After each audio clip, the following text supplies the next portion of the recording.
Recording. We're recording. Ricky Ricardo? Ricky. Ricardo? Ricardo? Ricky Ricardo. Ricky I Ricardo. forgot my drink, my PZ. Grab yourself a nice PZ. Yeah, couldn't believe I was going to start this without a PZ. It's always needed. Oh, God, we only have 23 minutes to get this done. That's fine. Okay. There we go. Use a coaster, god damn it. Fuck, sorry. this is where it all starts. I guess so. Okay, I'll start it off, I guess. Sure.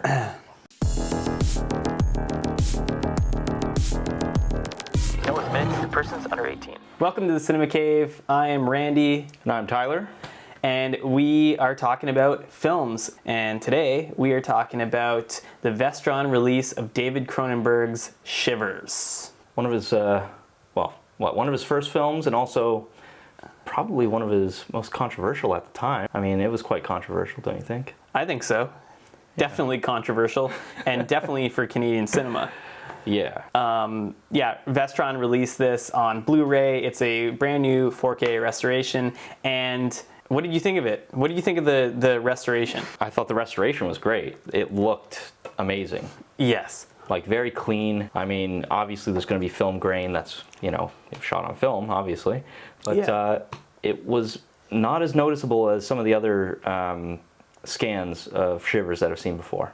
Yeah, the ones that I've seen like on YouTube and everything else kind of had like really, really degraded film. Like, it looked almost unwatchable, and this seems like Vestron's doing a great job cleaning it up and really making it look newer. Yeah, yeah. You can still tell it was made in the 70s, but it doesn't look bad. I've seen some films nowadays that try to emulate that look, and they rarely get it right. And considering the fact that people want that look, I think, if that's what you want in your film, I mean, one, you have to use film. Two, look to this film as an example. Yeah.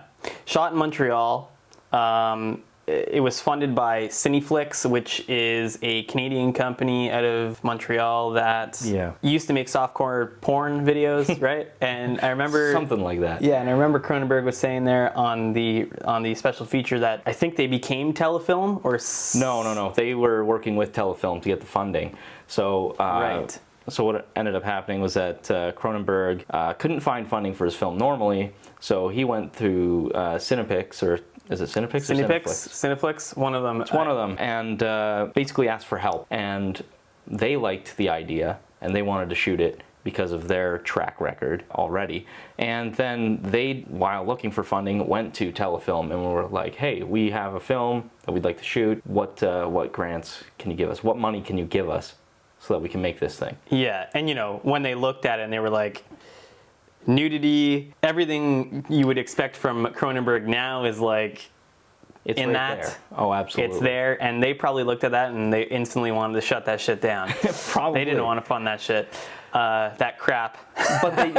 But they did, and that's the thing, right? They did. They ended up supporting, one of the first Canadian genre films that was publicly funded, right? And And what did that do? It opened the door for many others. It was actually, according to him and interviews and whatnot, it was the first one that Telefilm had actually made money back on. So not only did they get a return, did they get their money back, but they also made a profit, which is crazy.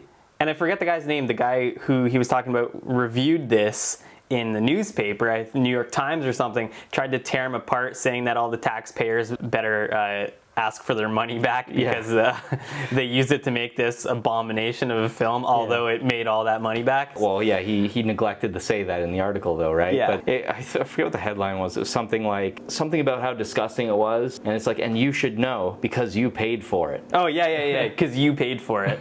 So like, shame on you guys for paying with your tax dollars this crappy movie that actually is now a cult film. Yeah. And led the way to a bunch of other cult films. Very true, yeah. And as in many ways helped Canadian filmmakers just in general, because it opened that door for all of us to be able to make films, hopefully, with the aid of the government. Yeah, and it technically opened the door for him to make, Rabid for one, Scanners, The Brood. Well, The Brood came right after Rabid, and then then you get The Fly, and we wouldn't have the new crimes of the future. Yes, Crimes of the Future was one of his first films. Yeah, it's like a short film, right? Or no, it was a feature length, okay. but it was shot at the University of Toronto. He didn't have a budget for audio really, so it was all voice narration for the whole thing. This film starts classic Cronenberg, shooting buildings and having people in a car, making them look all sexy, 70s sexy, and it kind of opened up. I was saying to you while we were watching it, a lot like The Shining. Reminiscent of The Shining. I guess reminiscent of the scene where they're taken through the building. The building, at the hotel, but in this case, it's at this apartment building complex. Yeah, but it was more of like a TV ad that we were watching. Yeah. So, what's your take on the movie? Explain it to everybody, and then I'll explain my take of what it is. Of the story, because no one knows yet what the story is. Yeah. Well, hopefully they've already watched this. That would be a plus. That would be a plus. All right. So, seemed to me like what was happening was there was a doctor who was performing experiments on a young woman. Experiments. At first, it looks like he's sexually assaulting a minor. A boy. A boy, yeah.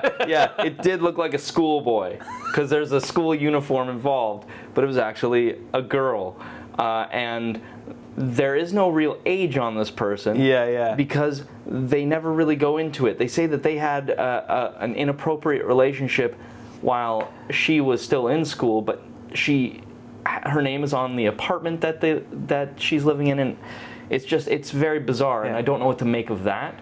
But nonetheless, he's performing experiments on this person. And you don't know it's a girl until he rips her clothes off? That's true. That's true, yeah. And you feel quite, disgusted. Yeah. But still, anyway, so he kills this girl. He's trying to burn something inside her. You don't know what, with acid. We meet one of our main characters. The other guy, I don't even remember his name. I don't remember anyone. I don't really recall anybody's name. Yeah, they're just, for me, it's just a bunch of people. Let's see if there's a name on here. There is not. Yeah, I don't think people have. I think this is a world where people don't have names. Yeah, I guess so. It's the David Cronenberg universe, right? Yeah. Anyway, so nameless man, he's like a lawyer or something. I'm not clear what his job is either. He just works in an office. He works in an office. But he's feeling sick. He asks, his secretary to call him a cab home. He goes home. He starts throwing up slugs. Weird, gross red slug things. The first one into the tub, you don't really see it. The second one off his balcony, and it hits an old lady, lady with an umbrella. Yeah, I remember she's like, oh, it's just keep flying into the walls. Yeah. There's just blood all over the umbrella. Blood all over it. Yeah, and then they sit there and they wipe it off, and then they just throw the fucking garbage on the ground and take off. Yeah. Classic Canadian move. Yeah. Just trashing things, littering everywhere. Classic old ladies. Okay, how about this? In one sentence, what is this movie about? Oh, God. Sex orgy thing, sex parasites? Sex parasites. Yeah, okay. Great. Let's go with that. We'll go with sex parasites. Okay, we also had this discussion while we were watching the movie. It's kind of like a STD metaphor. It's a parasite that's getting moved on between people, turning everyone into sex maniacs. Yeah. And they are all having sex attacks, and they're all getting, I don't know if they're dying or if they're just, no one actually died. If you recall, one person died, and it was the black guy. The token black guy gets killed because the main character smashes his skull in. He assumes that he has the virus, right? So he just kills him right away. Yeah. So he actually dies out of self-defense. Yeah, everyone else doesn't die. They just get infected by the parasite, and then they turn into sex maniacs, sex-crazed maniacs that just start randomly having sex with whoever they come across. Yeah, I do remember. Remember the scientist who goes, I'm making a parasite that is going to make everyone have a big sex orgy in this building. Because keep in mind, well, yeah, that was in like his research paper. Yeah, but the story does take place on this island with a one apartment building on it, and everyone lives in there, and that's kind of the building that's getting infested with this parasite virus. Right. So, well, why don't we read the back of the thing, and let's have a look. We'll see what it says. How are they selling us the story? Is what I want to know. Okay, it's the same on both. The Vestron Video Collector Series is a line of classic and unique genre films. Oh, nice. Remastered, numbered, and packed with special features. Oh, thanks, Vestron. Yeah, is that it?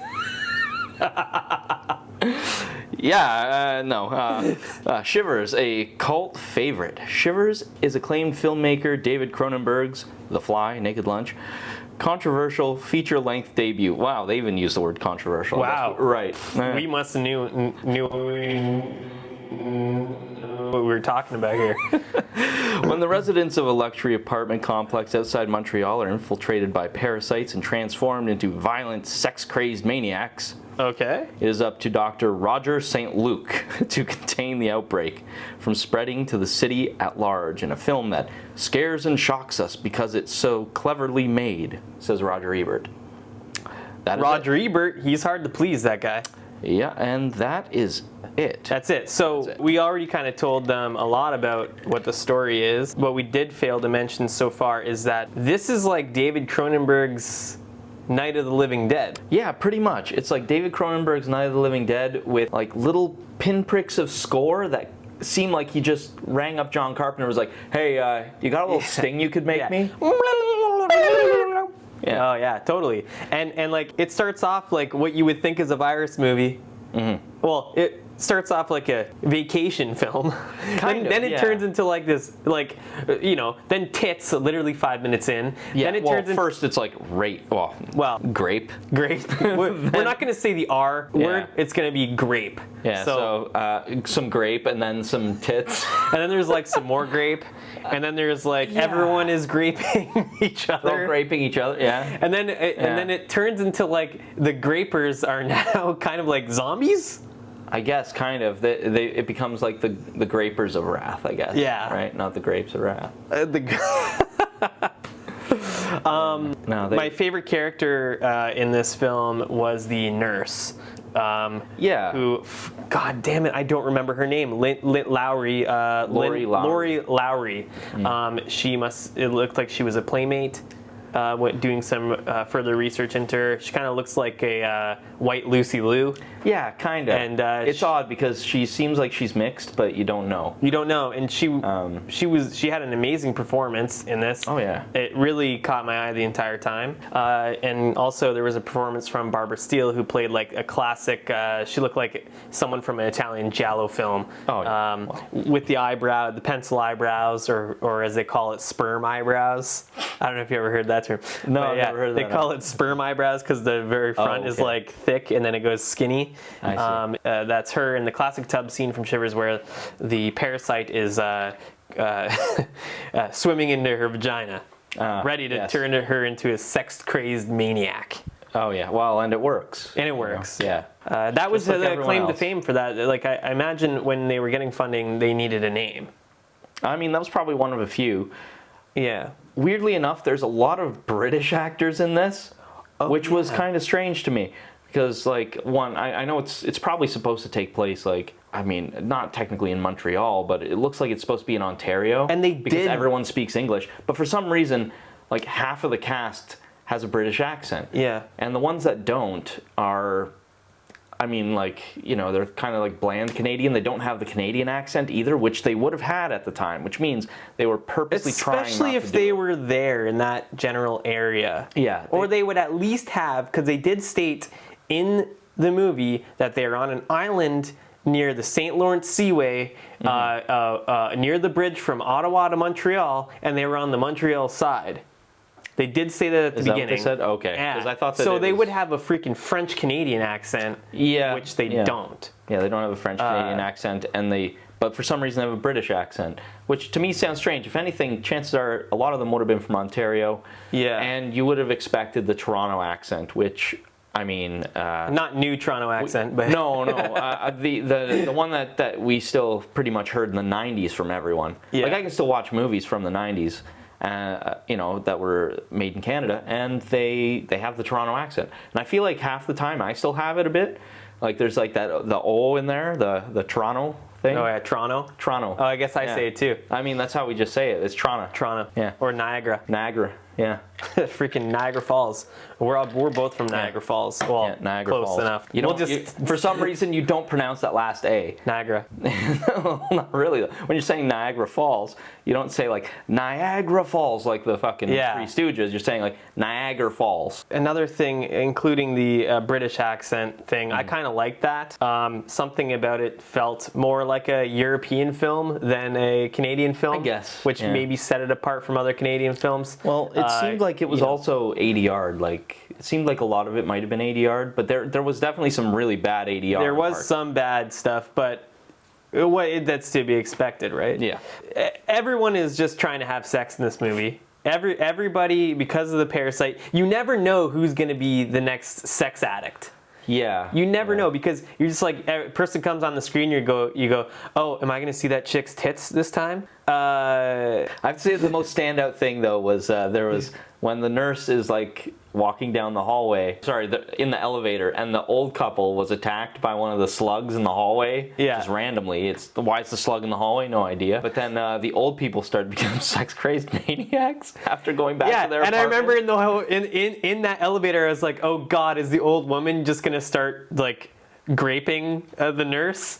And I was like, nah, the nurse is like the fucking hero of this. There's no way she's gonna go this early, right? It's like halfway. It's funny because it's like the nurse and that doctor are the main characters in a way, but we don't meet them until like probably easily 10 minutes in. Yeah. We're meeting all of the other characters, so we meet like the antagonist pretty early on because he's like throwing up the slugs. But then it isn't until like kind of right around that moment that we're really meeting the main character. Like we see him once, and that's like during that little police investigation scene, but we have no idea who he is, what his significance is. Yeah, he's just kind of randomly there, and then at one point there you're confused and you think that maybe he's like a student of the professor, but then it's like, oh no, he's the doctor. Yeah, he's definitely the doctor. He's wearing at like next scene, like when he's at the crime scene, he's like just wearing regular clothes, and then the next scene he's still wearing regular clothes, but they're eating pickles. Everyone's fucking eating pickles. Yeah, they're eating like sandwiches. Oh yeah, no, that's what it is. Yeah, the guy, his like colleague or whatever, is eating a Reuben, and he has a kosher pickle in his hand, and so he takes a bite of the sandwich, and then he takes a bite of the pickle. Yeah, but then the other guy randomly gets a pickle, but no sandwich. Oh, maybe he was already done. He's the sandwich, just eating. But then he's like, I don't know, I just want to see if you have some more mustard, and like reaches over him like randomly. It's like. There's just like the worst dialogue there's ever. Some very random like fucking such dialogue. Filler dialogue. I love it. I also really like there is that scene with like the lady going downstairs and she's gonna go do laundry, and then you see like a slug streaks like all over the house, and it just looks like shit stain marks. Oh yeah, it just looks like a shit stain mark coming like out of the vent. And then the jump scare moment is after she puts the laundry. It like rack focuses, but you've seen it the whole time. Yeah. It's like rack focus to the blood. It's like, and then she's like putting her laundry in the one, and then when she opens up the other laundry, it jumps out of her face. It goes, and then she falls over and she's dead. I guess. You think she's dead until later, with the Night of the Living Dead moment is the only time that you realize, oh, she's alive. Yeah, because like it's weird how this thing works. Somehow it just attacks your face. It sucks onto your face like a leech, or wherever. The old lady got her on the arm. Yeah. But somehow just that, it like paralyzes you or something, and then you come back to life as a sex-crazed maniac. Yeah, who's just trying to have so much sex. How many more times do you think we can say sex-crazed maniac? Yeah, that's what this movie is. And I really did like some of the special effects in this film. Like, for instance, like this was the start of Cronenberg's like body manipulation special effects in his films. Like, well, maybe not the start, because I remember watching Crime. I don't know if it was Stereos or Crimes of the Future, where what it is, like these people are being infected and like pus comes out of their face, and time is up.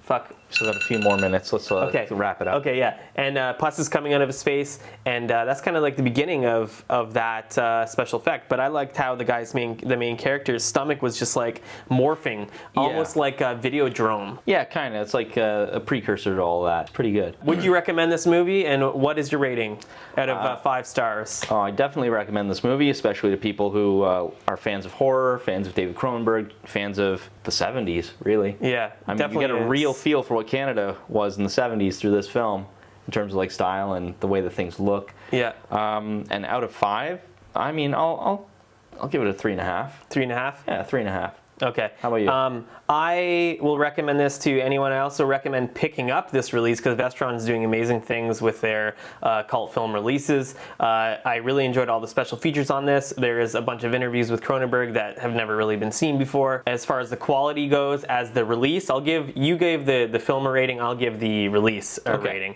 So I think as a release out of 10 stars, I'm going to say this is of like a 7 on the quality of the content in this release. Although I do prefer having like a hard box and all this nice stuff, but I still think this standalone release of bringing back this film that's kind of been in the dark is now back for people to view. And it was cheap, a $20 release in Canada, and yeah, I highly suggest everyone pick it up. And thanks everybody for tuning in to the Cinema Cave podcast, whether you listened to it or watched it on TikTok or YouTube or wherever you've seen it. It's greatly appreciated. And please give us a thumbs up and subscribe to get notifications whenever we put a new podcast. And leave a comment. We love to hear what you all have to say.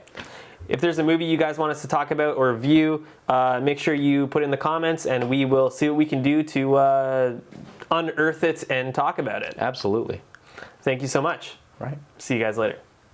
I think that went pretty well. Yeah, I think so too.